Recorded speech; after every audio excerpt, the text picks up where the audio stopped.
Rabbil alamin wa bihi nasta'in ala umurid dunya waddin wassalatu wassalamu ala ashrafil anbiya'i wal mursalin nabiyyina Muhammad wa ala alihi wa sahbihi ajma'in wa man ihtada bihudah wattaba'a atharahu ila yaumiddin amma ba'd.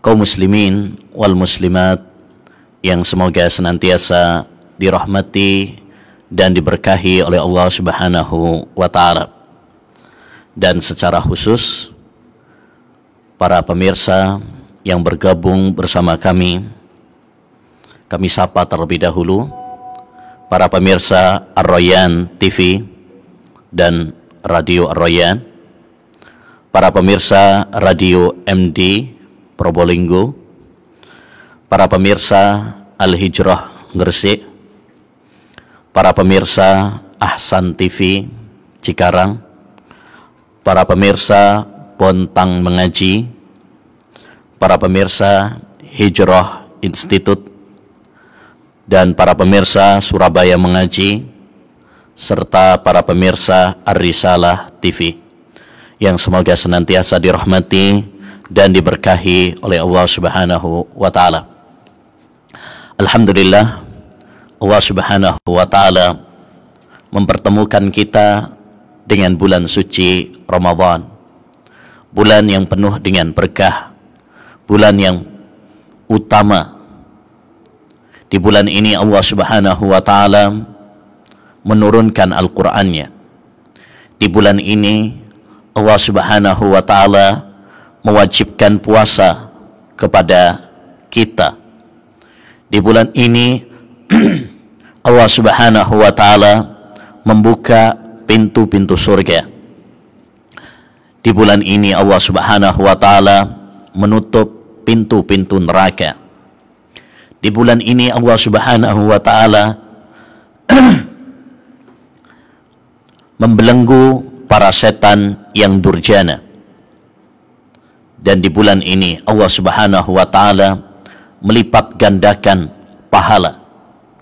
Oleh karenanya, orang yang cerdas adalah orang yang memanfaatkan kesempatan yang diberikan oleh Allah Subhanahu wa Ta'ala dengan sebaik-baiknya. Man shama ramadhana imanan wahtisaban ghufira lahu ma taqaddama min dhanbih. Barang siapa yang puasa Ramadan atas dasar iman dan ikhlas mengharapkan pahala dari Allah Subhanahu wa Ta'ala, maka akan diampuni dosa-dosanya yang telah lalu. Mari momentum bulan Ramadan kita jadikan untuk mendekatkan diri kepada Allah Subhanahu wa Ta'ala, untuk memperbanyak amal ibadah, amal saleh, ya, seperti puasa, salat tarawih, berdoa, sedekah, dan lain sebagainya dari amalan-amalan yang dianjurkan bagi kita. Jangan sampai kita sia-siakan kesempatan bulan suci Ramadan, karena jika kita menyia-nyiakannya, maka kita akan menyesali, kita akan merugi. Nabi sallallahu alaihi wasallam pernah bersabda, rahima anf rajulun adraka syahra Ramadan falam yughfar lahu. Sungguh celaka orang yang diberi kesempatan oleh Allah Subhanahu wa Ta'ala bertemu dengan bulan suci Ramadan, namun tidak diampuni dosanya oleh Allah Subhanahu wa Ta'ala, karena dia mengisi bulan suci Ramadan hanya dengan hal-hal yang sia-sia. Bagi dia bulan Ramadan sama seperti bulan-bulan yang lainnya, hanya untuk memperbanyak tidur, canda, ya, begadang malam, nonton TV, ya, mainan HP, dan lain sebagainya. Mari kita semuanya mengisi bulan suci Ramadan dengan berlomba-lomba di dalam kebajikan. Jangan sia-siakan kesempatan yang telah Allah Subhanahu wa taala berikan kepada kita. Ma'asyiral muslimin wal muslimat yang semoga senantiasa dirahmati dan diberkahi oleh Allah Subhanahu wa taala. Pada kesempatan yang berbarokah ini, insyaallah taala kita akan membahas salah satu risalah penting yang digoreskan oleh seorang ulama Najd, yaitu Syekh Abdurrahman bin Nasir As-Sa'di rahimahullahu ta'ala, yang menulis suatu mandhumah berjudul Manhajul Haq. Mandhumah Manhajul Haq, jalan kebenaran. Suatu mandhumah yang sangat penting berkaitan tentang akidah dan berkaitan tentang akhlak yang hendaknya dimiliki oleh setiap muslim dan muslimah sebagai bekal bagi dia untuk melakukan perjalanan menuju kampung akhirat. Karena sejatinya ma'asyiral muslimin wal muslimat, kita semuanya adalah orang-orang yang sedang menuju ke kampung halaman. Kita semuanya pada hakikatnya adalah orang-orang yang sedang mudik ke kampung halaman kita, yaitu kampung akhirat. Nabi sallallahu alaihi wasallam pernah bersabda dalam hadisnya yang sahih, "Mali walid dunya, ma ana fid dunya illa qarakibin istadalla tahta syajarah, summa raha anha wa tarakaha." Apa peduliku dengan dunia? Tidaklah saya di dunia ini melainkan seperti seorang pengembara, seorang musafir yang melakukan perjalanan, kemudian dia singgah di bawah pohon, yaitu untuk istirahat. Ya, lalu setelah istirahatnya selesai, letihnya hilang, maka dia akan meninggalkan pohon tersebut. Begitulah gambaran kita di dunia ini. Kita hanya sebentar. Kita nggak lama di dunia ini. Suatu saat kita akan kembali kepada Allah Subhanahu wa taala, mempertanggungjawabkan amal perbuatan kita. Ya. Maka hendaknya bagi kita mempersiapkan perbekalan kita. Allah Subhanahu wa taala berfirman, "Wa tazawwadu fa inna khairaz zadit taqwa." Dan berbekallah kalian, dan sebaik-baik perbekalan adalah takwa kepada Allah Subhanahu wa taala, yaitu melaksanakan perintah-perintahnya dan menjauhi larangan-larangannya. Mandhumah ini ya hendaknya dipelajari oleh muslim dan muslimah untuk sebagai lentera yang akan menyinari perjalanannya, ya, sehingga dia menghadap Allah Subhanahu wa taala dengan akidah yang lurus dan akhlak yang mulia. Beliau mengatakan, bismillahirrahmanirrahim, "Faya sa'ilan an manhajil haqqi yabtaghi suluka tariqil qaumi haqqan wa yas'adu."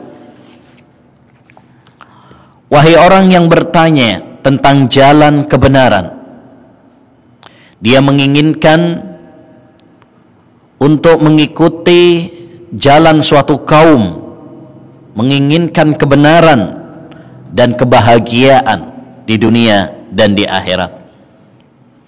Beliau memulai mandhumah ini dengan suatu panggilan yang penuh dengan cinta dan kasih sayang, panggilan yang berfungsi agar kita perhatian dengan apa yang akan disampaikan. Makanya di dalam ayat-ayat Al-Quran juga sering Allah Subhanahu wa ta'ala memulai dengan panggilan agar kita memperhatikan. Ya, contoh misalkan ayat puasa. Allah Subhanahu wa ta'ala berfirman dalam surat Al-Baqarah ayat 183, ya ayyuhalladzina amanu kutiba alaikumus siyamu kama kutiba alal ladzina min qablikum la'allakum tattaqun. Wahai orang-orang yang beriman. Allah buka ayat yang mulia ini dengan panggilan agar kita perhatian. Begitu juga di sini beliau memulai dengan panggilan. Wahai orang yang bertanya. Bertanya apa? Ya, tentang jalan kebenaran. Jalan yang lurus yang hendaknya ditempuh oleh setiap muslim. Ya, dalam akidah, dalam ibadah, dalam akhlak. Yabtaghi suluka tariqil qaumi haqqan. Dia menginginkan untuk mengikuti jalan suatu kaum tersebut, yaitu jalannya Nabi dan para sahabat. Ya, siratal mustaqim, jalan yang lurus yang dilalui oleh Nabi sallallahu alaihi wasallam dan para sahabat. Dia menginginkan apa? Dia menginginkan kebenaran. Karena kebenaran hanya ada di dalam jalannya Nabi sallallahu alaihi wasallam dan para sahabat. Makanya Nabi sallallahu alaihi wasallam pernah bersabda, "Sataftariqu hadhil ummah ala salasin wa sab'ina firqah." Umatku akan terpecah belah menjadi 73 golongan. Kulluha finnar illa wahidah. Semuanya masuk neraka kecuali satu kelompok. Siapa mereka? Ma ana alaihil yauma wa ashabi, yaitu orang-orang yang berpegang teguh dengan ajaranku dan ajaran para sahabatku. Mereka lah orang-orang yang selamat, al-firqatun najiyah, ya, selamat dari kesesatan, selamat dari penyimpangan, ya, selamat, ya, dari kebinasaan di dunia dan kebinasaan di akhirat. Oleh karenanya Allah Subhanahu wa taala memuji mereka, ya, dalam surat At-Taubah ayat 100, was-sabiqunal awwalun minal muhajirin wal ansar walladzina tabauhum bi ihsan radhiyallahu anhum wa radu'an. Dan as-sabiqunal awwalun, orang-orang yang memula-mula masuk Islam dari kalangan muhajirin dan ansar dan yang mengikuti mereka. Kita bisa masuk dalam ayat yang mulia ini kalau kita mengikuti jalannya Nabi dan para sahabat Nabi sallallahu alaihi wasallam, jalan kebenaran, ya, jalan yang lurus yang hendaknya dilalui oleh setiap muslim dan muslimah. Kenapa? Karena jalan, ya, itulah yang akan membawa kepada kebahagiaan. Allah Subhanahu wa taala berfirman, "Famanittaba'a hudaya fala yadhillu wala yashqa." Surat At-Taha ayat 123. Barang siapa yang mengikuti petunjukku, dia tidak akan tersesat dan tidak akan sengsara. Kalau kita ingin tidak tersesat, kalau kita ingin tidak sengsara, maka ikutilah petunjuk Allah Subhanahu wa taala. Ikutilah petunjuk Rasulullah sallallahu alaihi wasallam. Ikutilah jalan para sahabat Nabi Muhammad sallallahu alaihi wasallam agar kita berada di atas jalan yang lurus, jalan keselamatan yang akan membawa kita kepada kebahagiaan di dunia dan di akhirat. Ya, Allah Subhanahu wa taala juga berfirman dalam surat An-Nahl ayat 97, "Man amila salihan min dzakarin aw untha wa huwa mu'min falanuhyiyannahu hayatan thayyibah wa lanajziyannahum ajrahum bi ahsani ma kanu ya'malun."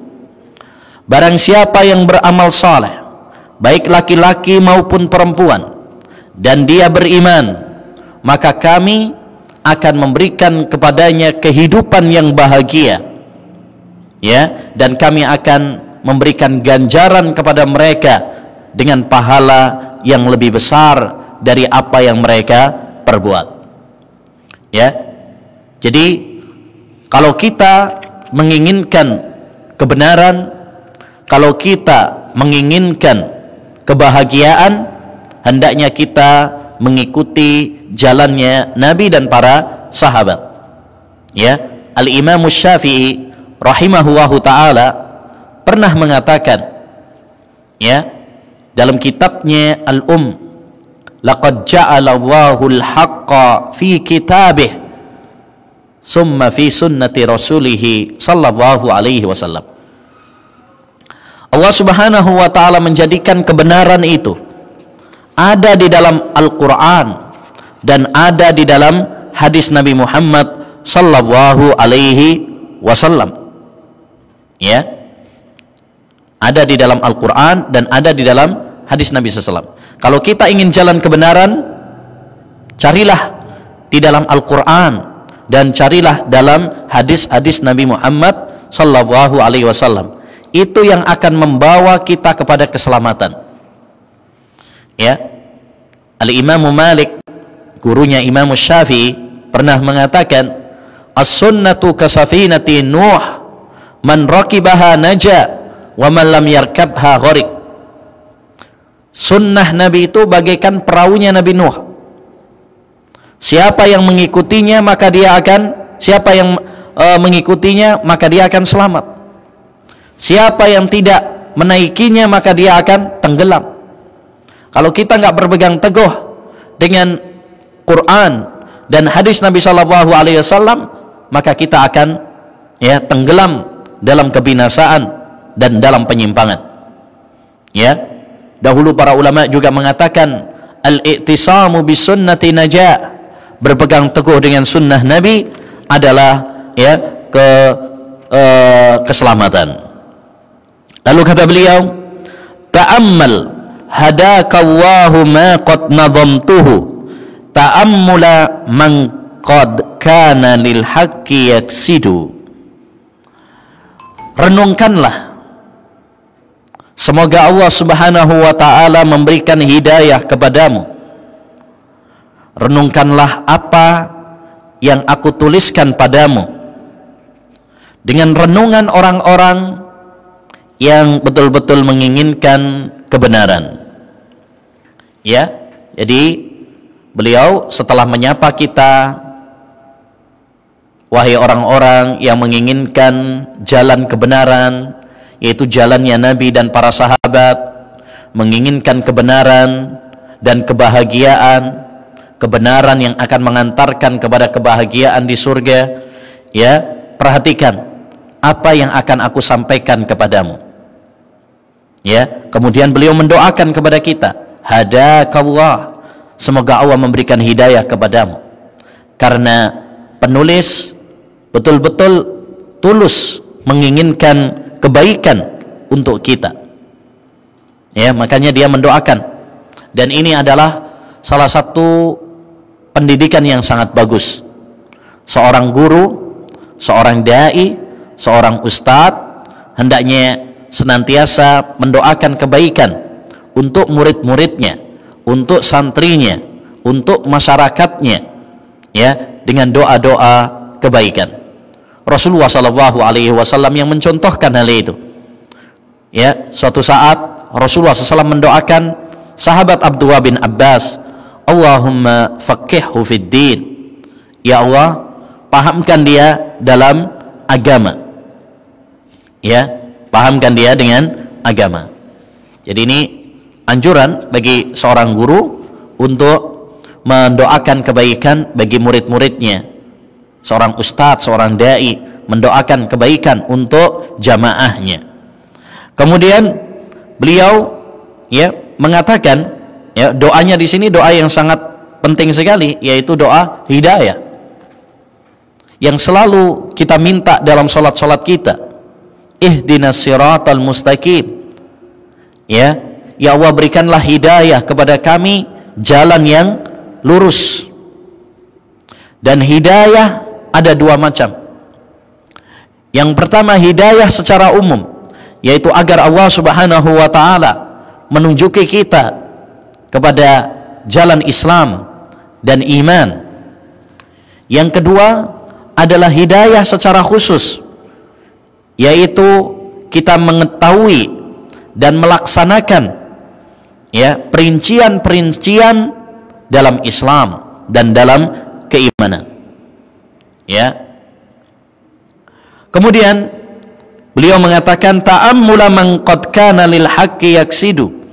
Perhatikan ya seperti perhatian orang yang betul-betul menginginkan kebenaran. Ya, di sini beliau mengingatkan kepada kita tentang pentingnya niat yang lurus. Betul-betul menginginkan kebenaran, betul-betul menginginkan lurus niatnya, menginginkan kebenaran, ya, agar kita betul-betul mendapatkan ilmu. Oleh karenanya siapapun yang menginginkan ilmu, menginginkan hidayah, hendaknya bagi dia untuk meluruskan niatnya. Allah Subhanahu wa ta'ala berfirman dalam surat Qaf ayat 37, inna fi dzalika ladzikra liman kana lahu qalbun aw alqas sam'a wa huwa syahid. Sesungguhnya dalam hal itu terdapat peringatan bagi orang-orang yang memiliki hati dan memasang telinganya dan ya dia menyaksikannya. Ayat ini memberikan penjelasan kepada kita bahwa kunci untuk mendapatkan hidayah itu ada 3. Kalau kita ingin mendapatkan hidayah, kalau kita ingin mendapatkan ilmu, maka kuncinya ada 3. Kunci yang pertama adalah kejernihan hati. Kejernihan hati. Inna fi dzalika ladzikra liman kana lahu qalbun, yaitu memiliki hati. Di sini pentingnya ikhlas, pentingnya niat. Kita tata niat kita, kita luruskan niat kita jernihkan dari noda-noda. Rasulullah sallallahu alaihi wasallam pernah bersabda, innamal a'malu binniyat. Sesungguhnya setiap amalan tergantung kepada niatnya. Yang kedua adalah mendengarkan baik-baik. Ya, mendengarkan dengan telinga kita. Jangan sampai belum apa-apa sudah nggak mau dengarkan. Karena mendengarkan ini adalah sarana untuk menerima kebenaran. Ya, makanya Allah Subhanahu wa ta'ala dan Rasulullah sallallahu alaihi wasallam memuji orang-orang yang mendengarkan dakwah, mendengarkan ucapan-ucapan yang baik. Kata Nabi alaihi salatu wassalam, nadzarallahu imra'an sami'a maqalati. Semoga Allah mencerahkan wajah orang yang mendengar ucapanku. Hadis-hadis Nabi sallallahu alaihi wasallam. Kemudian kunci yang ketiga adalah pemahaman yang baik. Ya, pemahaman yang baik, akal yang cerdas, ya, untuk memilah yang benar dan yang salah. Ya, jadi 3 kunci untuk mendapatkan hidayah ada 3 yang terkumpul dalam surat Qaf ayat 37 ini. Ya, makanya ma'asyiral muslimin, hendaknya bagi kita untuk memperhatikan apa yang akan disampaikan oleh penulis dalam kitab ini, karena apa yang disampaikan adalah perkara-perkara yang sangat baik dalam masalah akidah dan dalam masalah akhlak. Kemudian beliau masuk pada pembahasan ya manzumah yang ketiga, bait yang ketiga, nukirru bi anna Allaha la rabba ghairuhu ilahun alal arsyil azimi mumajjadu.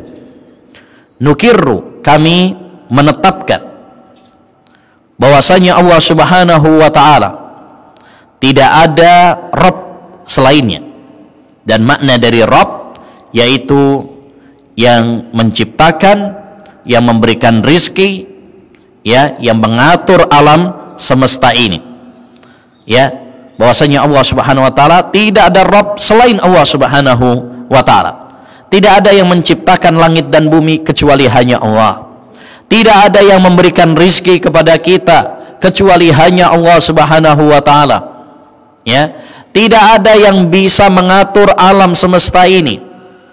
Termasuk tidak ada yang bisa mengangkat wabah, ya, kecuali hanya Allah Subhanahu wa ta'ala. Ya, sekarang kita berada dalam situasi wabah, ya, corona. Yakinlah tidak ada yang bisa mengangkat dan menyelesaikan, meniadakan, ya, wabah ini kecuali hanya Allah Subhanahu wa ta'ala. Ya, ilahun alal arsyil adzimi mumajjadu. Dan Allah Subhanahu wa ta'ala adalah ilah. Ilah itu artinya ma'bud, zat yang berhak untuk diibadai, ya, karena hanya Allah Subhanahu wa ta'ala satu-satunya yang menciptakan langit dan bumi.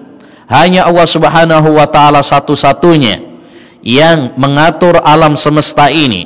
Hanya Allah Subhanahu wa ta'ala satu-satunya yang, ya, memberikan rizki. Berarti hanya Allah Subhanahu wa ta'ala satu-satunya yang berhak untuk diibadai. Oleh karenanya Allah Subhanahu wa ta'ala mengatakan, ya ayyuhan nasu abudu rabbakumul ladzi khalaqakum walladzina min qablikum la'allakum tattaqun. Wahai sekalian manusia, beribadalah kalian kepada Rabb kalian yang menciptakan kalian dan menciptakan makhluk-makhluk sebelum kalian, agar kalian bertakwa kepada Allah Subhanahu wa ta'ala. Tidak boleh bagi kita menyerahkan peribadatan kepada selain Allah Subhanahu wa ta'ala. Ya, hendaknya bagi kita mengkhususkan ibadah, memperuntukkan ibadah hanya kepada Allah Subhanahu wa ta'ala semata. Bukankah kita selalu membaca dalam solat-solat kita, dalam surat Al-Fatihah yang selalu kita baca dalam solat-solat kita, kita mengatakan iyyaka na'budu wa iyyaka nasta'in. Hanya kepada Engkau ya Allah kami beribadah, dan hanya kepada Engkau kami meminta pertolongan. Ya, kita beribadah hanya kepada Allah. Dalam ayat ini, kalau kita belajar bahasa Arab, dalam ilmu balaghah dikatakan taqdim haquhut tahir lil hasr. Di situ ada mendahulukan sesuatu yang harusnya di belakang, diakhirkan. Iyyaka na'budu itu adalah maf'ul bih, objek, mestinya di belakang, tapi di sini didahulukan. Untuk apa? Untuk pembatasan. Artinya kita beribadah hanya kepada Allah saja, tidak kepada yang lain. Hanya kepada Allah saja kita minta pertolongan, bukan kepada yang lainnya. Ya, tidak boleh bagi kita meminta, menyerahkan ibadah kepada selain Allah, siapapun dia. Baik dia wali, baik dia nabi, baik dia malaikat, ya, apalagi selain mereka. Tidak boleh, karena itu adalah perbuatan syirik kepada Allah Subhanahu wa ta'ala, dosa yang paling besar, ya, dosa yang paling besar, kezaliman yang sangat besar, karena berarti kita menyamakan Allah Subhanahu wa ta'ala, zat yang maha sempurna, dengan makhluk yang hina dan durjana. Ya, bagaimana mungkin Allah Subhanahu wa ta'ala zat yang maha sempurna kita samakan dengan, ya selain Allah Subhanahu wa taala. Ini adalah kezaliman yang sangat besar.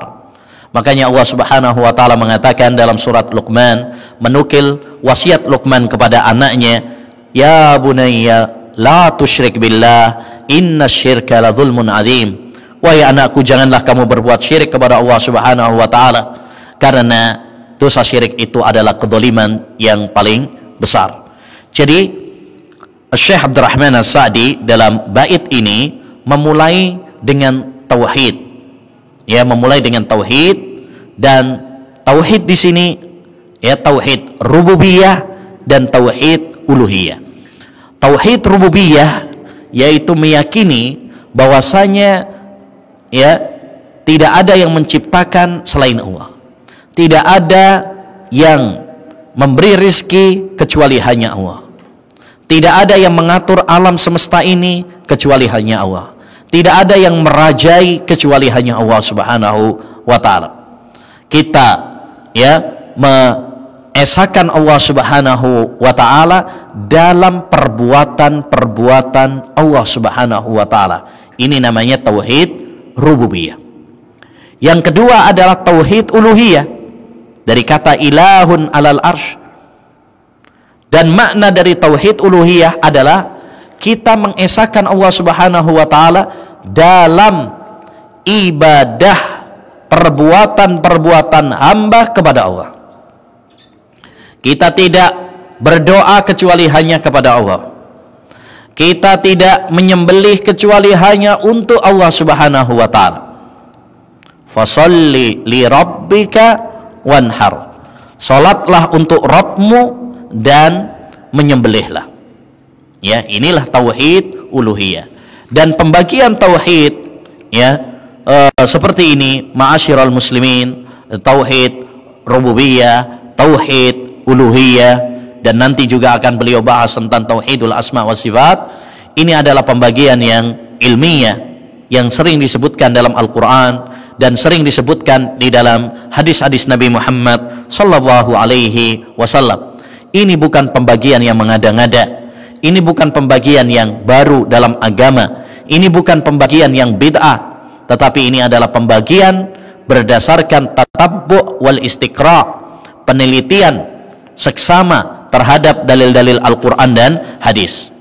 Ilahun alal arsyil azimi mumajjadu. Ilah yang di atas arsy-Nya yang agung, ya. Nah, ini isyarat tentang salah satu akidah juga yang harus kita yakini, bahwasanya Allah Subhanahu wa taala berada di atas arsy-Nya, dan arsy itu di atas langit. Allah Subhanahu wa taala menyebutkan hal ini dalam banyak Al-Qur'an. Di antaranya firman Allah dalam surat Thaha ayat 5, Ar-Rahmanu 'alal arsy istawa. Ar-Rahman, zat yang maha pengasih, pemurah, yaitu Allah Subhanahu wa taala, ya, dia tinggi di atas arsy-Nya. Ini firman Allah Subhanahu wa taala yang harus kita yakini. Oleh karenanya termasuk kesalahan tatkala kita mengatakan bahwasanya Allah Subhanahu wa taala ada di mana-mana, atau mengatakan Allah Subhanahu wa taala tidak di atas, tidak di bawah, tidak di dalam, tidak di luar, ya, atau Allah Subhanahu wa taala ada di hatiku dan lain sebagainya. Ya, semua itu adalah pemahaman-pemahaman yang keliru. Yang benar ya sesuai dengan Al-Qur'an dan hadis Nabi sallallahu alaihi wasallam, sesuai dengan kesepakatan para ulama dan sesuai dengan fitrah dan akal yang sehat. Ya, Allah Subhanahu wa taala itu di atas langitnya, di atas arsy-Nya. Ya, bahkan salah seorang ulama madhab Syafi'i pernah mengatakan, fil Qur'ani alfu dalilin tadullu ala fauqiyatillahi jalla wa ala. Di dalam Al-Quran terdapat 1000 dalil yang menunjukkan bahwasanya Allah Subhanahu wa taala ya di atas langitnya. Ya. Kemudian bait yang keempat, wa nashhadu anna Allaha ma'buduna alladzi nukhassisuhu bil hubbi dzullan wa nufridu. Dan kita bersaksi Kita bersaksi. Dan persaksian dikatakan sebagai suatu itu persaksian kalau ya didasari dengan dua hal. Yang pertama adalah ilmu. Kita tidak mungkin bersaksi kecuali kalau kita mengilmui. Kalau kita bersaksi bahwasanya Allah Subhanahu wa taala adalah Rabb kita, tidak ada sesembahan selain Allah Subhanahu wa taala, maka kita harus mengilmui apa itu syahadat. Ya. Illa man syahida bil haq wa hum ya'lamun. Kecuali orang yang bersaksi dengan kebenaran dan mereka tahu. Jangan kita cuma mengatakan syahadat saya muslim tapi nggak ngerti syahadat, nggak ngerti arti dari tauhid la ilaha illallah, kalimat tauhid la ilaha illallah. Ya, makanya kita harus belajar. Allah Subhanahu wa taala berfirman dalam surat Muhammad ayat 19, fa'lam annahu la ilaha illallah wastaghfir li dzambik. Ya, ketahuilah bahwasanya tidak ada sesembahan yang berhak diibadahi kecuali hanya Allah Subhanahu wa taala. Ya.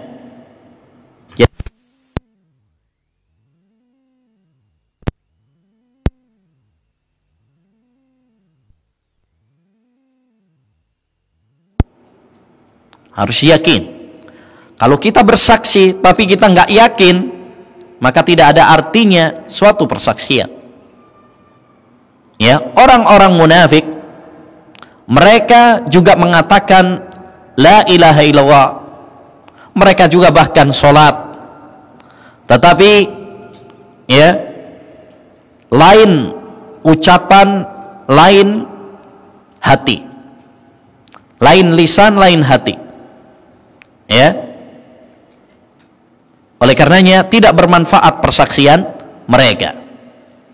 Ya, kami bersaksi bahwasanya Allah Subhanahu wa taala adalah ma'buduna, zat yang kita ibadahi, alladzi nukhassisuhu, yang kita khususkan kepadanya, bil hubbi, dengan cinta, dzullan, dan merendahkan hati.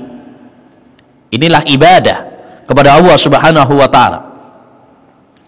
Ya, kata Imam Ibnul Qayyim rahimahullah, wa ibadatur rahmani ghayatu hubbihi ma'a dhulli abidihi huma qudbani wa alaihima falakul ibadati dairun.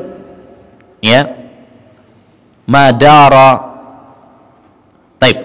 Kata Imam Ibnul Qayyim, dan ibadah kepada Ar-Rahman itu adalah kita cinta kepada Allah Subhanahu wa taala dan merendah kepada Allah Subhanahu wa taala.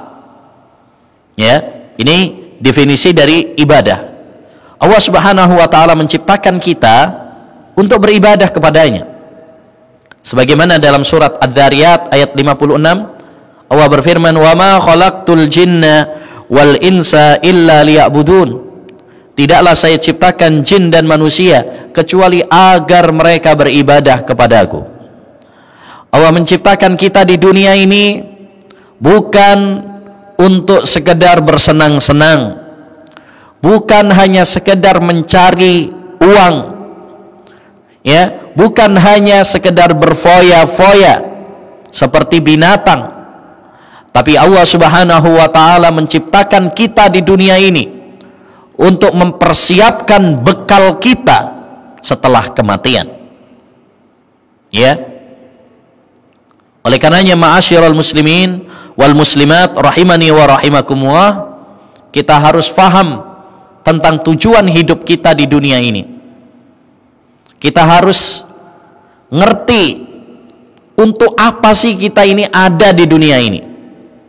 Kita ada di dunia ini adalah untuk beribadah kepada Allah Subhanahu wa taala. Apa itu ibadah? Ibadah adalah setiap ucapan dan perbuatan yang dicintai dan diridhai oleh Allah Subhanahu wa taala. Ya, ini definisi ibadah. Setiap ucapan dan perbuatan yang dicintai dan diridhai oleh Allah Subhanahu wa taala, maka itu namanya ibadah. Salat, puasa, ya, berzikir kepada Allah Subhanahu wa taala, berdoa kepada Allah Subhanahu wa taala, tawakal kepada Allah, sabar, syukur. Ini ibadah. Berbuat baik kepada orang tua, membantu tetangga, ya,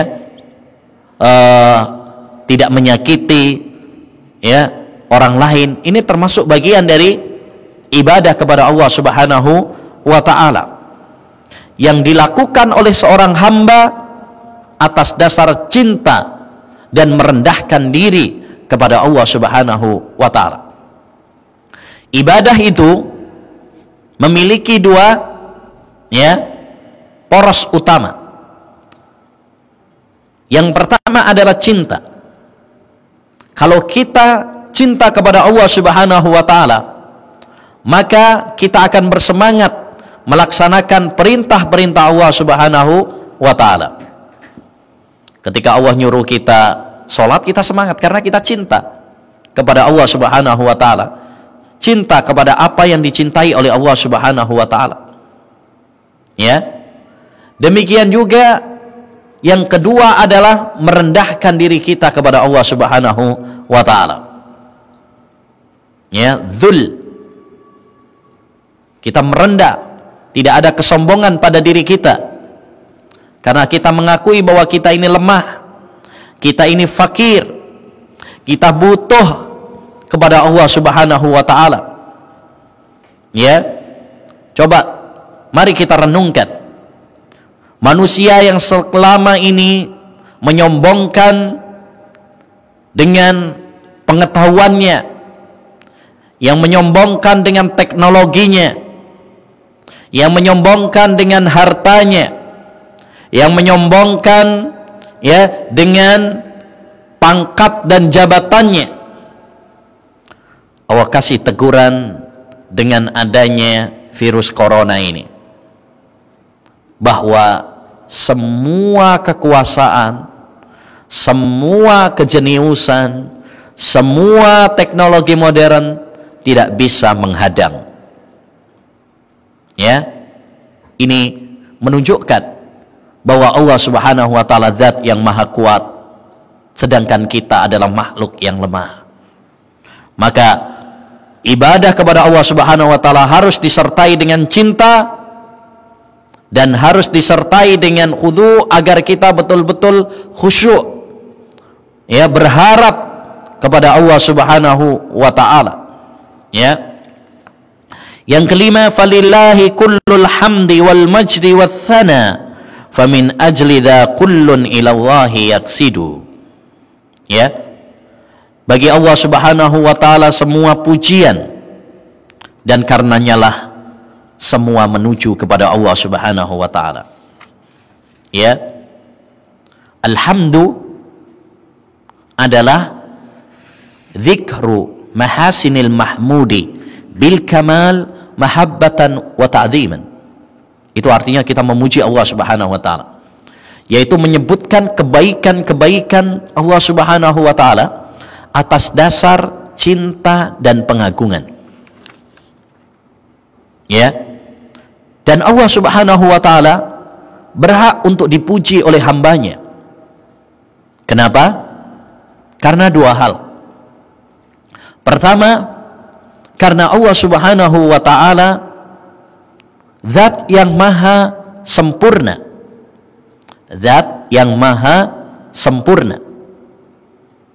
Ya, sempurna nama-namanya, sempurna sifat-sifatnya, sempurna hukum-hukumnya. Ya, wa tammat kalimatu rabbika sidqan wa adla, dan telah sempurna kalimat Rabbmu dengan jujur dan adil. Yang kedua, kenapa Allah Subhanahu wa taala berhak untuk kita puji? Karena Allah Subhanahu wa taala banyak memberikan nikmat kepada hambanya.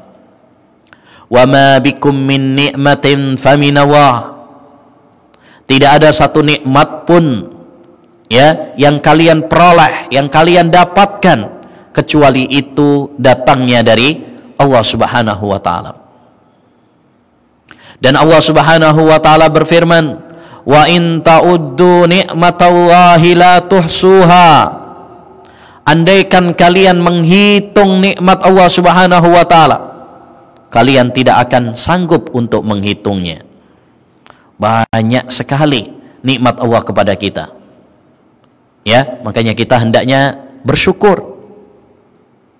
Apapun situasi kita saat ini, hendaknya bagi kita untuk senantiasa bersyukur kepada Allah Subhanahu wa taala. Masih banyak saudara-saudara kita yang lebih melarat daripada kita. Masih banyak saudara-saudara kita ya yang lebih menderita daripada kita. Maka hendaknya bagi kita untuk bersyukur. Bersyukur bukan hanya dengan kalimat alhamdulillah saja. Bersyukur itu dengan 3 hal. Yang pertama, syukur dengan hati kita, yaitu kita meyakini bahwa semua nikmat datangnya dari Allah saja, bukan dari yang lain. Yang kedua, syukur dengan lisan kita, yaitu dengan memuji Allah Subhanahu wa taala dengan mengucapkan alhamdulillah. Yang ketiga, syukur dengan anggota badan, yaitu dengan menggunakan nikmat Allah Subhanahu wa taala ya dalam hal-hal yang mendekatkan diri kita kepadanya. Ya, kita dikasih kesehatan, kita gunakan untuk ibadah.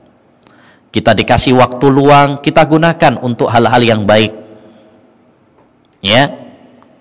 Jangan sampai kita diberi kesempatan, kesehatan, nikmat, tapi ya justru malah melalaikan kita dari Allah Subhanahu wa taala. Selanjutnya yang keenam, tusabbihuhul amlaku wal ardu was sama wa kullu jami'il khalqi haqqan wa tahmadu. Ya, semua makhluk yang di langit dan yang di bumi semuanya bertasbih kepada Allah Subhanahu wa taala dan memujinya.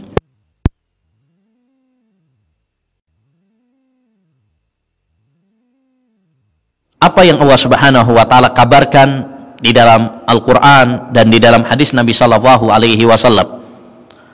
Dalam surat Al-Isra Allah Subhanahu wa taala mengatakan, "Tusabbihu lahu as-samawati wal ardu wa man fihinna wa in min syai'in illa yusabbihu bihamdihi walakin la tafqahuna tasbihahum innahu kana haliman ghafura." Ya, langit yang 7 serta bumi dan penduduk yang ada di dalamnya semuanya bertasbih kepada Allah Subhanahu wa taala. Dan tidak ada sesuatu pun di langit dan di bumi kecuali bertasbih memuji Allah Subhanahu wa taala. Hanya saja kalian tidak mengetahui bagaimana tasbihnya mereka. Jadi semua makhluk di langit, di bumi, baik itu hewan, tumbuhan, ya, batu-batu, malaikat, manusia, jin, mereka bertasbih kepada Allah Subhanahu wa taala. Ya, walaupun akal kita kadang nggak menjangkau. Ya, mana hewan bertasbih, mana tumbuhan bertasbih. Kitanya aja nggak tahu, akal kita nggak nyampe. Rasulullah SAW pernah mengatakan, "Inni la a'rifu hajaran bi Makkah kana yusallimu alayya." Saya mengetahui ada sebuah batu di Mekah, dulu dia mengucapkan salam padaku. Jadi batu bisa mengucapkan salam. Ya, kitanya aja kadang tidak mengerti. Ya, yang jelas kita imani apa yang Allah Subhanahu wa taala kabarkan dan apa yang Rasulullah SAW kabarkan kepada kita, karena akal manusia terbatas. Ya, kata Imam Syafi'i rahimahullah, inna lil aqli haddan yantahi ilaih kama anna lil basari haddan yantahi ilaih. Sesungguhnya akal manusia itu terbatas sebagaimana mata terbatas. Pandangan kita terbatas. Kita nggak bisa melihat segala sesuatu. Bahkan kita sendiri nggak bisa melihat nyawa kita yang ada pada diri kita. Ruh yang menempel pada diri kita, kita nggak ngerti. Menunjukkan bahwasanya penglihatan kita terbatas. Begitu pula akal manusia.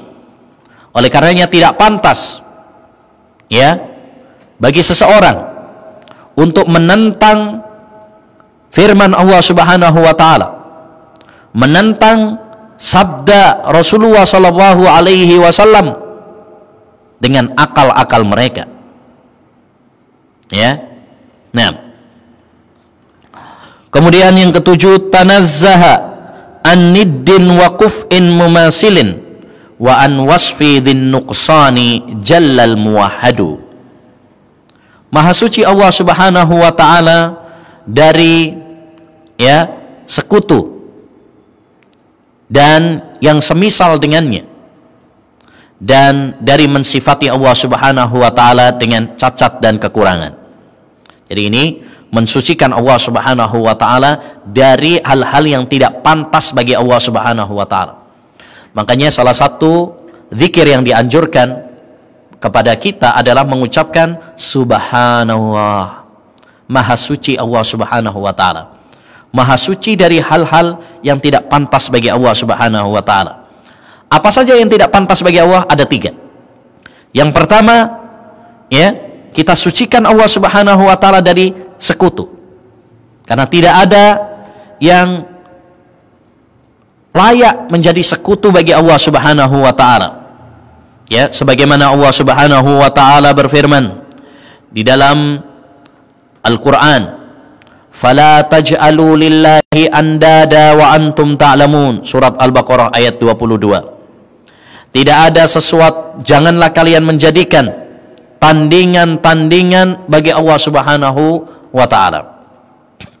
Ya.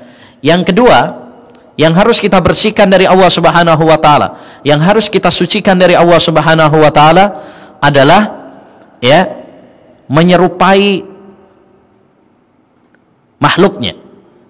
Tidak mungkin makhluk menyerupai Allah Subhanahu wa taala. Allah berfirman dalam surat Asy-Syura ayat 11, "Laisa kamitslihi syai'un wa huwas samiul basir." Tidak ada sesuatu pun yang serupa dengan Allah Subhanahu wa taala. Tidak ada sesuatu pun yang serupa dengan Allah Subhanahu wa taala. Ya. Di sini Allah Subhanahu wa taala menafikan, meniadakan ya dari keserupaan dengan makhluknya. Yang ketiga yang harus kita hilangkan, bersihkan, sucikan dari Allah Subhanahu wa taala adalah ya sifat-sifat yang tercela, sifat-sifat yang kurang bagi Allah Subhanahu wa taala. Seperti sifat zalim, ini sifat yang tercela bagi Allah Subhanahu wa taala. Makanya Allah mengatakan dalam surat Fussilat ayat 46, "Wa ma rabbuka bidzallamin lil abid." Rabbmu tidak mungkin berbuat zalim kepada hambanya. Demikian juga sifat lupa bagi Allah. Ya, Allah berfirman dalam surat Maryam ayat 64, "Wa ma kana rabbuka nasiya." Tidaklah Rabbmu itu ya lupa. Jadi nggak mungkin lupa. Allah Subhanahu wa taala nggak mungkin lupa. Karena lupa bagi Allah itu adalah tercela. Sifat yang kurang bagi Allah Subhanahu wa taala. Berbeda dengan makhluk. Makhluk kalau lupa itu sempurna.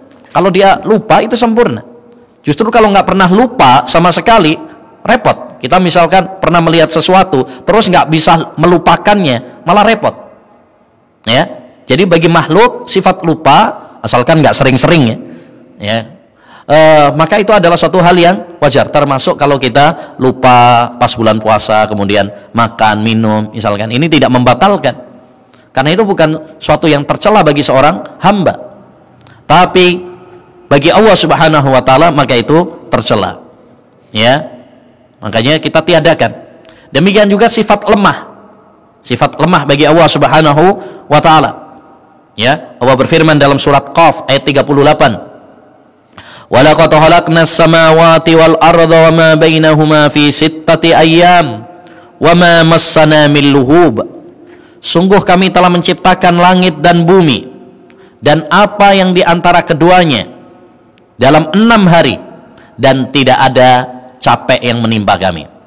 Artinya tidak seperti dugaan orang-orang Yahudi yang mengatakan bahwasanya Allah setelah menciptakan langit dan bumi itu apa? Capek. Ini adalah tidak mungkin, karena itu tercela bagi Allah SWT, cacat bagi Allah SWT kalau memiliki sifat lemah, capek. Yang kedelapan, wa nusbitu ahbaros sifati jami'aha wa nabra'u min ta'wili man kana yajhadu. Dan kami menetapkan berita-berita tentang sifat Allah Subhanahu wa taala semuanya, bukan hanya cuma sebagian saja. Seperti sebagian kelompok, mereka menetapkan sebagian sifat tapi mengingkari sebagian sifat yang lainnya. Tapi kami Ahlus Sunnah wal Jamaah, Ahlul Hadis, menetapkan semua sifat-sifat Allah Subhanahu wa taala ya secara keseluruhan, ya, selama ada dalilnya dalam Al-Quran dan dalam hadis Nabi Muhammad sallallahu alaihi wasallam. Wa nabra'u min ta'wili man kana yajhadu. Dan kami berlepas diri dari ya takwilnya orang-orang yang mengingkari. Takwil adalah penyelewengan atau tahrif, ya. Dan tahrif ada dua macam. Tahrif lafadznya, seperti misalkan Ar-Rahmanu 'alal arsy istawa dirubah menjadi istaula, menguasai. Ini termasuk tahrif, ya. Yang kedua, tahrif makna, menyimpangkan maknanya. Misalkan tabarakalladzi biyadihil mulk, ya, tangan di situ diartikan kekuasaan, misalkan. Itu juga adalah tahrif, ya, dari orang-orang yang mengingkari, ya. Ahlus Sunnah wal Jamaah, akidah mereka dalam nama dan sifat Allah Subhanahu wa taala sangat jelas, yaitu menetapkan nama dan sifat-sifat Allah Subhanahu wa taala yang terdapat di dalam Al-Qur'an dan di dalam hadis-hadis Nabi Muhammad SAW yang sahih, tanpa menyerupakannya dengan makhluk. Sebagaimana Allah berfirman dalam surat Asy-Syura ayat 11, laisa kamitslihi syai'un wa huwas samiul basir. Tidak ada sesuatu pun yang serupa dengan Allah Subhanahu wa taala, dan Allah Subhanahu wa taala Maha mendengar lagi Maha melihat. Ayat ini bantahan bagi dua kelompok. Kelompok yang pertama, kelompok yang mengingkari nama dan sifat-sifat Allah Subhanahu wa taala. Ya, makanya Allah tetapkan wa huwas samiul basir. Allah itu Maha mendengar, Maha melihat. Kita harus menetapkan Allah mendengar dan melihat. Ya, jangan bilang Allah enggak mendengar, enggak melihat, berarti kita menentang Allah Subhanahu wa taala. Allah menetapkan tapi kita mengingkari. Yang kedua, bantahan kepada orang-orang yang menyamakan Allah dengan makhluknya. Seperti mengatakan pendengaranku seperti pendengaran Allah sama seperti pendengaranku. Ya, tidak mungkin. Ya, sifat-sifat Allah sama dengan sifat-sifat makhluknya. Itu sesuatu yang tidak mungkin. Ya, jadi akidah Ahlussunnah wal Jamaah adalah masalah asma wa sifat. Ya, mereka menggabungkan antara menetapkan apa yang ditetapkan oleh Allah tapi tidak menyerupakannya dengan makhluk. Ya, kita menetapkan Allah mendengar, Allah Subhanahu wa taala ya melihat, tapi mendengarnya Allah, melihatnya Allah tidak sama seperti mendengar dan melihatnya makhluk. Ya, berbeda dengan orang-orang yang mengingkari. Akhirnya mereka merubah makna, Oh, nanti kalau kita tetapkan, ya, Allah punya pendengaran, kalau Allah Subhanahu wa taala melihat berarti sama dong dengan makhluknya. Yaudah, kita nggak usah menetapkan. Atau kalau kita tetapkan Allah Subhanahu wa taala turun, berarti sama dong dengan makhluknya. Kalau Allah Subhanahu wa taala punya tangan, berarti sama dong dengan makhluknya. Berarti kita nggak percaya. Nah, ini ma'asyiral muslimin, orang-orang yang mengingkari, ya, sifat-sifat Allah Subhanahu wa taala. Dan metode seperti ini adalah metode yang bertentangan dengan Quran dan hadis serta pemahaman para sahabat. Kewajiban bagi kita mengimani apa yang difirmankan oleh Allah dan apa yang disabdakan oleh Rasulullah sallallahu alaihi wasallam. Ya. Kemudian yang terakhir, falaisa yutiqul aqlu kunha sifatihi fasallim lima qala ar-rasulu Muhammadu. Akal manusia tidak menjangkau tentang, ya, bagaimana sifat-sifatnya, maka pasrahlah dengan apa yang diucapkan oleh Rasulullah sallallahu alaihi wasallam, Nabi kita Muhammad. Artinya, ketika kita sedang membaca atau mendengar tentang sifat-sifat Allah Subhanahu wa taala, baik di dalam Al-Qur'an maupun di dalam hadis, kewajiban bagi kita adalah tunduk, patuh, sami'na wa ata'na, mendengar dan taat, ya, kepada berita-berita Allah dan berita-berita Rasulullah sallallahu alaihi wasallam. Jangan mengembalikan, ya, masalah-masalah tentang Allah Subhanahu wa taala, nama-nama dan sifatnya kepada akal. Ya, karena akal manusia itu terbatas. Wala yuhituna bihi ilma. Mereka tidak menjangkau ilmunya tentang Allah Subhanahu wa taala. Alangkah kerdilnya jika kita menolak Al-Qur'an dan menolak hadis-hadis Nabi Muhammad SAW hanya dengan akal kita yang lemah ini. Kewajiban bagi seorang muslim, seorang mukmin, ya, adalah mendahulukan keimanan, ya, jangan pakai akal-akalan. Karena akal manusia itu terbatas. Ya, hendaknya kita pasrah, tunduk kepada berita-berita Allah Subhanahu wa taala dan Rasulnya.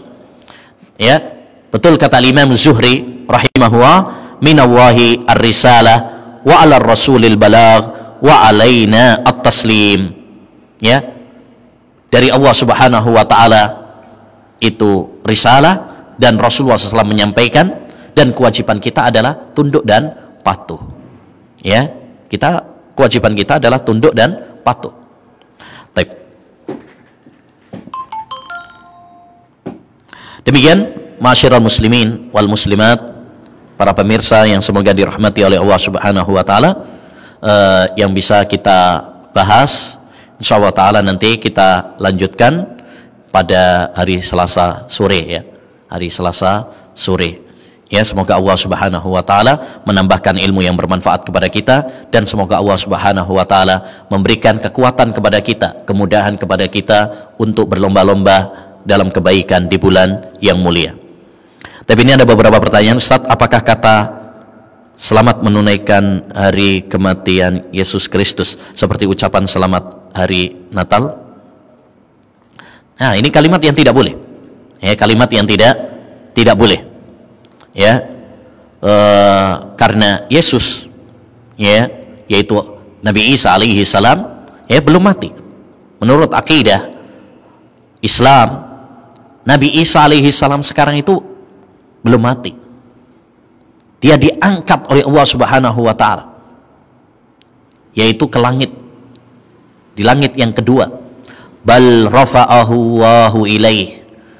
Ya, tetapi Allah Subhanahu wa taala mengangkatnya. Wa ma qataluhu wa ma salabuhu walakin syubbiha lahu. Ya, kata Allah Subhanahu wa taala, mereka tidak membunuh Isa, mereka tidak menyalib Nabi Isa, tetapi diserupakan kepadanya. Ya, jadi ada orang lain yang diserupakan mirip dengan Nabi Isa alaihi salam. Jadi ucapan selamat hari kematian Yesus ini tidak diperkenankan. Ya, apakah sama seperti ucapan hari Natal? Kalau hari Natal ucapan kelahiran, ya, kelahiran. Ya, kalau tadi kematian, ya mirip-mirip juga. Ya, walaupun ada perbedaannya. Kalau Natal itu ucapan selamat atas kelahiran, kalau yang tadi adalah kematian. Cuma dua-duanya adalah tidak diperkenankan. Ya, kenapa, ma'asyiral muslimin? Karena selamat ucapan Natal itu juga tidak diperkenankan, karena pada dasarnya orang yang mengatakan ucapan selamat Natal, ya, yaitu mereka meyakini dalam Natal tersebut, mereka meyakini bahwasanya lahir Nabi Isa, lahir Yesus Kristus sebagai Tuhan. Itu keyakinan mereka. Tanya orang-orang Kristen, ya, orang-orang Nasara yang merayakan, ya, Natal.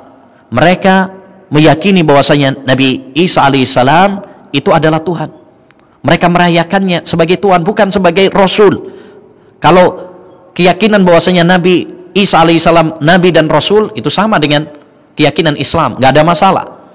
Tapi yang menjadi masalah tatkala mereka merayakan hari kelahiran Nabi Isa alaihissalam, ya, sebagai Tuhan atau anak Tuhan.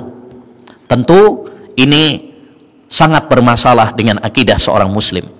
Kenapa? Karena ini bertentangan dengan banyak ayat-ayat Al-Quran di mana Allah Subhanahu wa taala menegaskan bahwa Isa alaihissalam bukan Tuhan dan bukan anak Tuhan. Allah berfirman, lam yalid wa lam yulad. Allah Subhanahu wa taala tidak beranak dan tidak diperanakkan. Bahkan keyakinan bahwasanya Nabi Isa alaihissalam adalah anak Tuhan adalah keyakinan yang kufur. Kata Allah Subhanahu wa taala, laqad kafara alladziina qalu innallaha salisu salasa. Sungguh telah kafir orang yang mengatakan Allah itu satu dari yang tiga. Ya. Bahkan dalam surat Maryam Allah Subhanahu wa taala menganggap keji ucapan tersebut.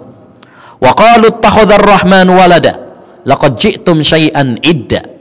Takadus samawati yatafattarna min wa tanshaqqul ardu wa tahirrul jibalu hadda an da'u lirrahmani walada wa ma yanbaghi lirrahmani an yattahida walada. Mereka mengatakan Allah Subhanahu wa taala punya anak. Sungguh kalian telah kurang ajar kepada Allah Subhanahu wa taala. Bagaimana mungkin kalian mengklaim, ya, anak bagi Allah Subhanahu wa taala? Tidak pantas. Tidak mungkin Allah Subhanahu wa taala memiliki anak. Hampir saja langit pecah, gunung meletus karena ucapan mereka bahwa Allah Subhanahu wa taala punya anak. Jadi ucapan selamat Natal, demikian juga selamat kematian Yesus, ya, dan sebagainya, ini tidak diperkenankan, ya, tidak diperkenankan. Wallahu a'lam. Taib. Assalamualaikum warahmatullahi wabarakatuh. Ustadz mau bertanya, ibu Ana sudah berumur 85 tahun. Untuk afdalnya, apakah masih tetap berpuasa atau membayar fidyah? Alhamdulillah kondisi sehat untuk berjalan dan sholat dengan duduk, hanya mempunyai penyakit jantung dengan konsumsi obat 1 kali sehari, sudah berjalan 8 tahun. Syukron. Taib. Bagi orang yang sudah lanjut usia, ada rukhsah, ada keringanan untuk tidak berpuasa jika memang tidak mampu.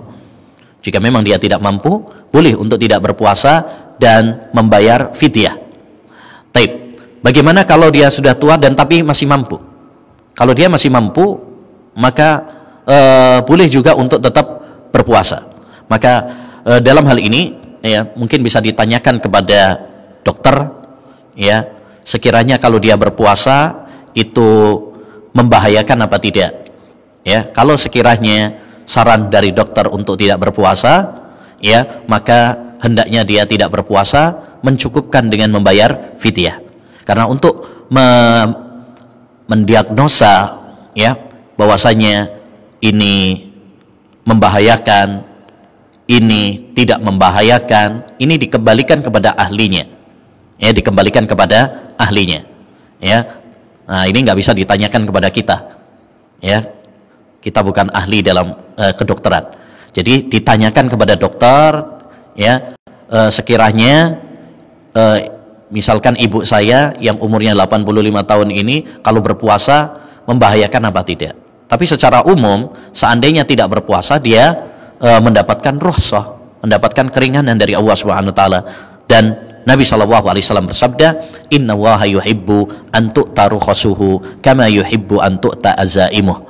Allah Subhanahu wa taala itu senang jika rukhsahnya diambil sebagaimana kewajibannya dilaksanakan. Dan membayar fidyah, ya, membayar fidyah bisa dengan memberikan makan kepada orang-orang miskin, ya, dengan matang, ya, misalkan membagikan nasi kotak, ya, kepada tetangga, kepada orang-orang yang miskin, atau ya diberikan secara mentah juga boleh, ya, juga diberikan berupa sembako misalkan, ini juga diperbolehkan. Wallahu a'lam.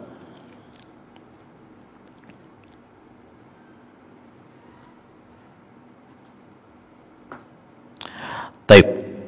Bismillah, Ana ingin bertanya, apa hukum jika masjid di dekat rumah Ana kemarin melaksanakan sholat Jumat di masjid dan di tengah wabah, namun setelah sholat 2 rakaat sang imam menambah lagi 4 rakaat, apakah kita wajib mengikuti imam tersebut atau tidak? Ini berarti sholat duhur setelah sholat Jumat. Tidak ada sholat duhur setelah sholat Jumat, itu tidak ada, ya. Kalau dia sudah melaksanakan sholat Jumat berarti tidak perlu untuk sholat zuhur. Bagi yang tidak sholat Jumat, ya, maka sholat zuhur. Tapi kalau dia sudah melaksanakan sholat Jumat, tidak perlu lagi untuk melaksanakan sholat zuhur, ya. Misalkan orang tidak ikut Jumatan, dia memilih untuk sholat di rumah, berarti sholat zuhur 4 rakaat. Tapi bagi yang mengadakan sholat Jumat, ya, bagi yang mengadakan sholat Jumat, ya, ada khutbahnya, maka cukup 2 rakaat, tidak perlu menambahi lagi sholat zuhur. Bahkan ini termasuk kebid'ahan dalam agama, ya. Sebagian orang habis sholat Jumat kemudian nambah lagi 4 rakaat sholat zuhur. Tidak ada contohnya dari Nabi SAW, ya. Jadi bagi yang sudah melaksanakan sholat Jumat 2 rakaat, ya, dan khutbah, ya, maka tidak perlu untuk, ya, sholat duhur lagi. Tapi bagi yang ketinggalan dari sholat duhur, ya, 2 rakaat ketinggalan, ya, atau dia sholatnya di rumah karena sakit, atau para wanita, maka sholatnya adalah sholat duhur, ya, begitu aturannya, ya. Dan secara umum, ma'asyiral muslimin wal muslimat, dalam kondisi saat ini pemerintah dan juga ya, Majelis Ulama Indonesia telah menghimbau kepada kita agar sholat, ya, ibadah di rumah masing-masing, ya, termasuk juga sholat Jumat, ya. Kenapa? Karena untuk menghindari, ya, menghindari dari penularan penyakit, karena kita sekarang dilanda wabah pandemi, ya, COVID-19, ya, penyakit wabah yang mendunia, termasuk di Indonesia, korbannya terus meningkat, ya. Maka kita harus bergotong royong, kita harus bekerja sama, ya, dengan mengikuti arahan-arahan pemerintah, ya, dengan mengikuti arahan-arahan pemerintah. Salah satunya adalah menghindari kerumunan-kerumunan, ya, termasuk diantara kerumunannya adalah yaitu ketika di masjid. Alhamdulillah, ya, ketika kita sholat di rumah, padahal niat kita, tekad kita adalah pengen untuk sholat di masjid, kita sudah mendapatkan pahala yang sempurna dengan niat kita. Sebagaimana dalam hadis, idza maridal abdu aw safara kutiba lahu ma kana ya'malu sahihan muqiman. Apabila orang itu sakit dan safar, maka ditulis baginya seperti dia melakukannya saat sehat dan mukim, ya. Allah Subhanahu wa taala Maha Pemurah, Allah sayang kepada hambanya. Ini masalah nyawa, ya, satu saja, ya, apalagi si Dayus ini sudah ada yang terkena, maka hendaknya bagi kita untuk menjaga, hendaknya bagi kita untuk bekerja sama, jangan bandel, jangan ngeyel, ikuti arahan-arahan pemerintah dalam masalah ini, ya. Semoga Allah Subhanahu wa taala melindungi kita semuanya dari wabah dan dari penyakit dan semoga Allah Subhanahu wa taala ya segera mengangkat wabah ini dari kaum muslimin. Amin ya rabbal alamin. Subhanakallahumma wa bihamdika asyhadu an la ilaha illa anta astaghfiruka wa atubu ilaih. Assalamualaikum warahmatullahi wabarakatuh.